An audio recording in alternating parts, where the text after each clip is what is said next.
Guinevere, and indeed it will be the Khalid as their choice. That means that Oke, Falcons can kita just lanjut pick up guys. the Hylos, as Game we mentioned kedua. earlier. Maybe they can go for the Valentina. That Rrq will be Hoshi good versus versus tim Falcon ya. versus this Farsa. I feel like there might be better options here. Let me think. Lunox is not a good one. I think Valentina would just be the best, honestly. Here, Yeah, it's a neutral. do you have an pick. Eve too? Like Eve is there, but I don't think this is an Eve lineup. It was bad. Oh yeah, that's right. They banned out the Eve. Yeah, It's the Gotf Gacha. got a Concha. Okay, so you're looking for a gold laner that can match up against the Esmeralda, which is also a marksman. I mean, they might be tempted to go for the Lunox, but that means that they will not have physical damage. Moscow is a solid pickup, because it's a purified hero. The safest choice, though, is the Claude. I think that's like, 10 out of 10 teams will just pick up the Claude here if they want to be safe. Rrq was never known to pick the safe option, so they might just go Moscow or even the 1-1, actually. But let's see. Yeah, the Moscow. You were asking for the carry earlier. Wolf, there you go. That's right. Got the carry in this matchup. Should help with, some of the shredding here. Yeah. Especially with the Yuzhong. Might actually, if they're able to go ahead and we've seen it before where the Yuzhong, you end up dying before you can even use your petrified combo. But the carry is also going to help shred through even the Gotf in a sense. But I do like Team Falcons lineup. I think it's still good. It still serves the purpose that they had in Game 1. And, this time around for Rrq Hoshi, I think they've still covered those bases, but hopefully they just have a better early game. I think that was the main thing. They got kind of split off. Like even that early death that we saw Susujin take on the YSS in Game 1. It's like I think around Lith Wander even, it was like, whoa, what are you, your roam's not there. So maybe some of those minor mistakes can be fixed here for Rrq Hoshi to get themselves to a Game 3. Here we are. Gotf Gacha and the Valentina, I would say, is the weaker of the two mid lane duos that we have. I definitely feel like Khalid and Farsa together is such a strong combination. Valentina has fallen out of favor when it comes to strength in the mid lane. Troll might even be forced to pop the Revitalize. Indeed, it will be the case here. I've burned through the battle spell, but it's okay. Sometimes it's much better to pop the Revitalize in the first wave because that means that it will be super duper ready come the first turtle fight.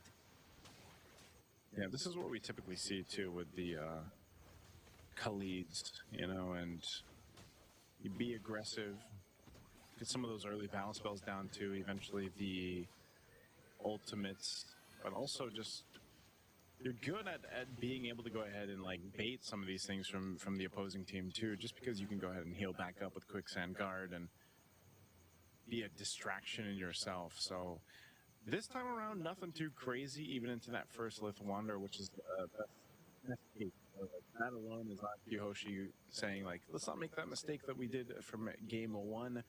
And I'm wondering, the timing here with this lineup for Rrq Hoshi, especially having a carry.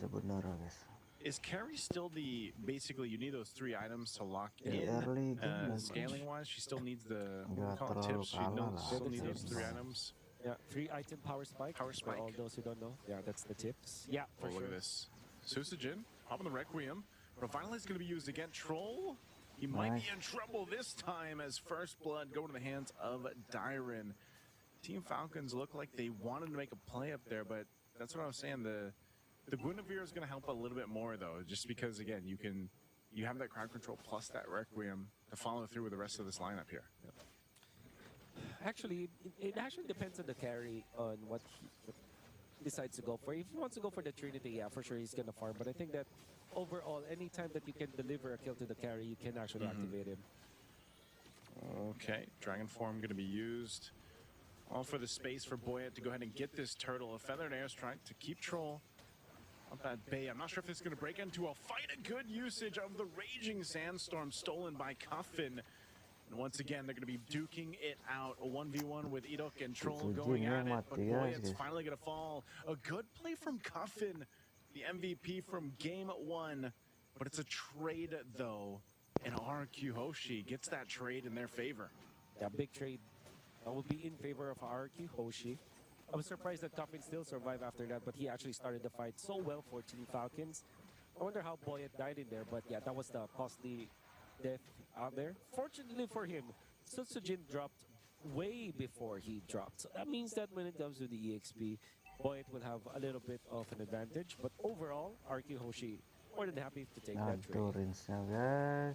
Oof, again, Rins taking some damage. Boyet will be able to clean up that kill. Good usage there to set things up in the mid lane. So Team Falcons will do what they can to go ahead and scrape back into this early game. Nothing too crazy, you know, even with that last, even with that last team fight that we saw, you know, Rrq Hoshi just barely ahead here. Team Falcons reading things really well. You got to commend them to be able to go ahead and go toe-to-toe. Cuffin's ability to take the right ultimates from team fight to team fight has been great already in this early portion of the game. He's holding on to the Raging Sandstorm, and that's what started things up in the previous team fight as well. They just need a little bit better follow-through to win those fights in their favor. An important move that we saw from Toy went for double nade. Toy will have a 300 gold advantage over the Esmeralda, which is going to be important when it comes to the activation of this carry. We talked about how important the TIPS or the tips for Toy is, 3-item power spike. However, if you get the Corrosion Shite with a Demon Hunter sword, you're going to be okay.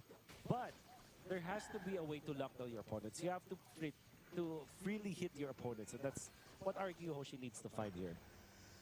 It's like clockwork. It's like the same choreography that we saw from the previous game, but this time they decided not to push through with a fight. So Turtle secured here for Team Falcons. Good usage of Sanji using that dragon form. I'm not sure if they're going to jump in on this. Yeah, Troll was there just to back him up if they needed. Cuffin's still holding on to the Raging Sandstorm, so good control. Like, this is all just kind of disciplined gameplay on both sides. A jump in from Susujin. There's the feathered airstrike, though, and not enough time for Cuffin to get out with the Raging Sandstorm. And AOG, right for Rins, but Troll with Boyet. They're looking to potentially make a play. He's got the Revitalize, but he's going to be thrown into the air again with that spatial migration. So another good pickup for Rrq.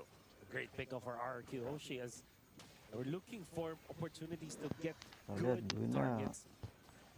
Taking down Coffin was more than good for Rrq Hoshi. Then they get another bonus, which was to take out Troll with the Revitalize. So they have achieved so much. In fact, it prompts some rotation from Sando.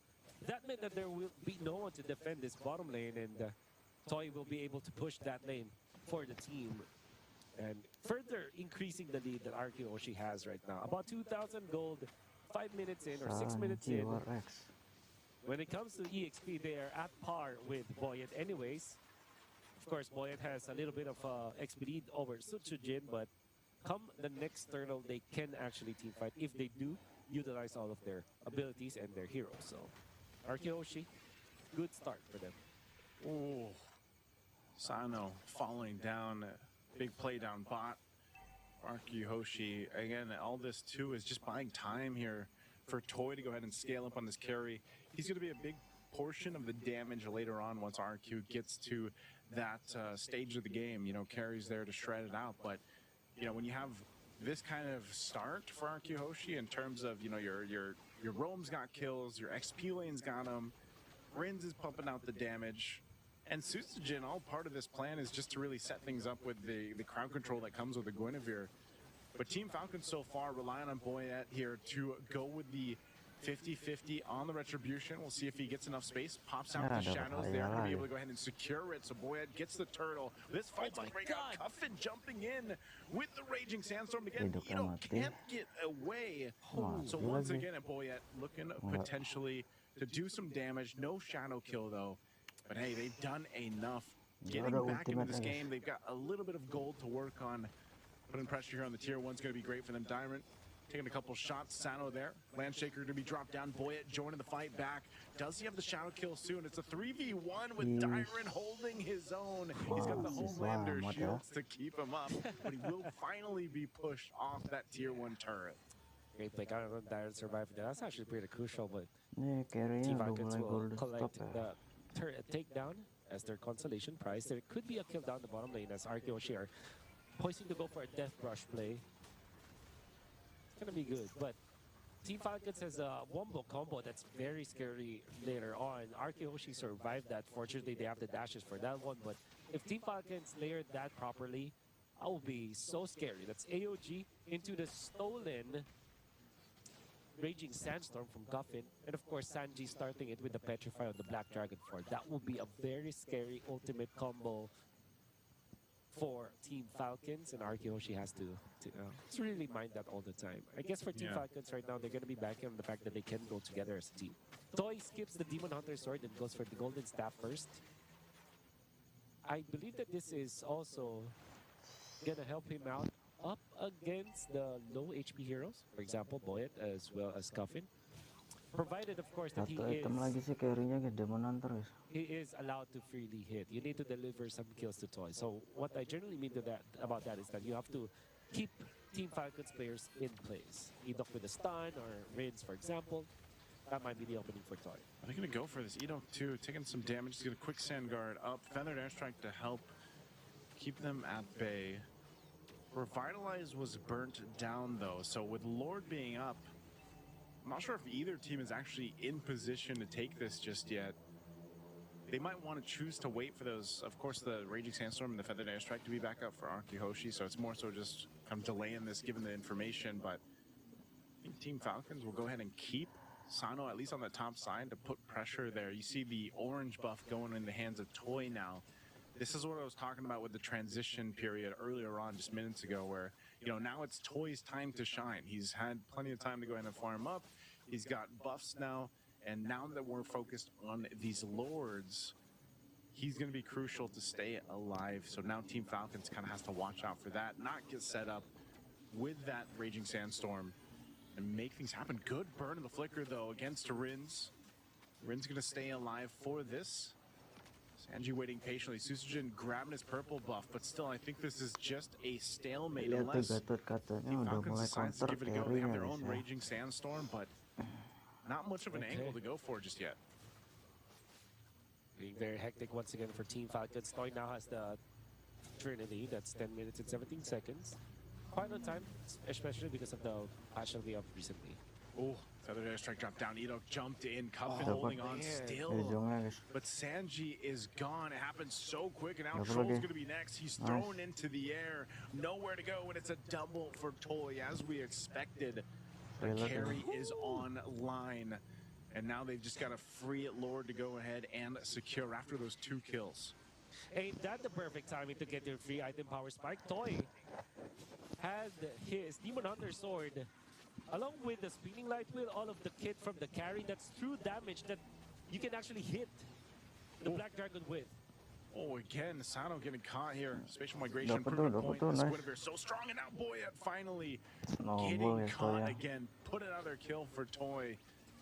Right now, Rrq Hoshi has just flipped that switch in their favor. Toy's going to go grab that tier 1 up top as they wait to play into this Lord marching down that bottom lane. Team Falcons now in a precarious position, trying to stop the bleeding here, man.